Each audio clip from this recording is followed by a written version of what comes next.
నమస్తే దోస్తులు. Welcome to Telangana సంతకం. చూడండి, గొర్రెల సరఫరా పథకం కుంభకోణం విలువ దాదాపు 700 కోట్ల రూపాయలుగా అవినీతి నిరోధక శాఖ వాళ్ళు గుర్తించారు. ఏమిటండి ఇది? దర్యాప్తును కూడా ముమ్మరం చేశారట. ఒక ప్రభుత్వ పథకంలో ఇంత భారీ మొత్తడం కొల్లగొట్టడం వెనుక ఖచ్చితంగా పెద్దల పాత్ర ఉంటుంది. లేకపోతే ఇంత జరగదు.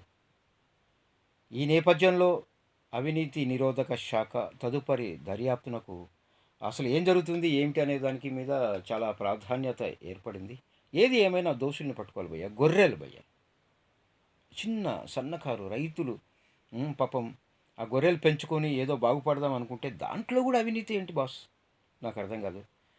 అయితే ఈ పథకానికి అనధికార కాంట్రాక్టర్గా వ్యవహరించిన లోలోనా కంపెనీ నిర్వాహకుడు మొహిదుద్దీన్ కేసు నమోదైన వెంటనే దుబాయ్కు పారిపోయిన విషయం మనం చూస్తూనే ఉన్నాం. అలాగే ఇక్కడ భారతదేశంలో తప్పులు చేసిన వాళ్ళందరూ పారిపోతుంటారు బాస్. అతడిని తిరిగి రప్పించేందుకు అవినీతి నిరోధక శాఖ అవుట్లుక్ నోటీస్ జారీ చేస్తుంది.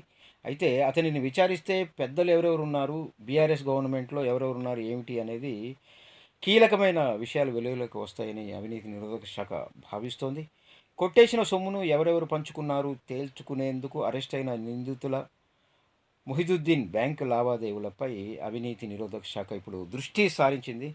జరగాలి భయ్య, ఇంకా ఇవన్నీ జరగాలి. ఈ కేసులో కామారెడ్డి ప్రాంతీయ పశు వైద్యశాల సహాయ సంచాలకుడు డాక్టర్ రవి, మేడ్చల్ జిల్లా పశు వైద్య శాఖ సహాయ సంచాలకుడు డాక్టర్ ఎం ఆదిత్య, కేశవసాయి, రంగారెడ్డి జిల్లా భూగర్భ జల శాఖ అధికారి పశుల రఘుపతిరెడ్డి, వయోజన విద్యాశాఖ ఉప సంచాలకుడు సంగు గణేష్, పశుసంవర్ధక శాఖ సంయుక్త సంచాలకుడు అంజిలప్ప, సహాయ సంచాలకుడు కృష్ణయ్యను గతంలోనే అరెస్ట్ చేశారు. ఈ విషయం మనకు తెలుసు. రాష్ట్ర గొర్రెల మేకల అభివృద్ధి సమాఖ్యకి ఎండీగా పనిచేసిన రామచంద్ర నాయక్తో పాటు మాజీ మంత్రి తలసాని శ్రీనివాస్ యాదవ్కు ఓఎస్డీగా పనిచేసిన కళ్యాణ్ను కూడా ఇటీవలే అరెస్ట్ చేసిన విషయం తెలిసిందే.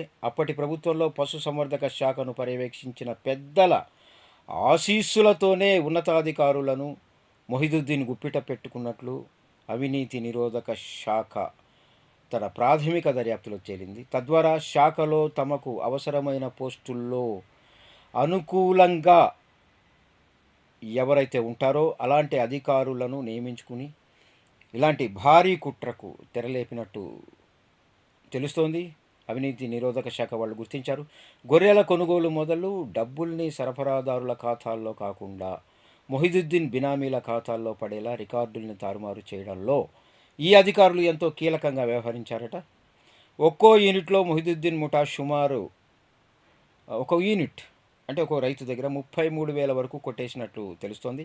చాలా యూనిట్లను సరఫరా చేయకుండానే మొత్తం నిధుల్ని కూడా స్వాహా చేశారట వారి దుర్మార్గులారా. ఈ క్రమంలో పలువురికి కోట్లలో వాటాలు ముట్టాయట. ప్రభుత్వ నిధులను తొలుత మొహిదుద్దీన్ బినామీల ఖాతాలకు మళ్లించారు అని తెలుసుకున్న అవినీతి నిరోధక శాఖ అధికారులు వాటిని విశ్లేషించడం ద్వారా కీలకమైన సమాచారాన్ని రాబట్టారు. ఇలాంటి వాడిని వదలకూడదు భయ్య. ఎందుకంటే అరే, పేద రైతులు బతకడానికి ఏర్పడ్డ ఈ గొర్రెల పెంపకం దీంట్లో కూడా మరీ అదేదో అంటారు, శవాల దగ్గర చిల్లర ఏరుకుండే బాప్తు భయ్య. ఎవరిని వదలకూడదు. దయచేసి రేవంత్ రెడ్డి ప్రభుత్వం దృష్టి పెట్టాలి.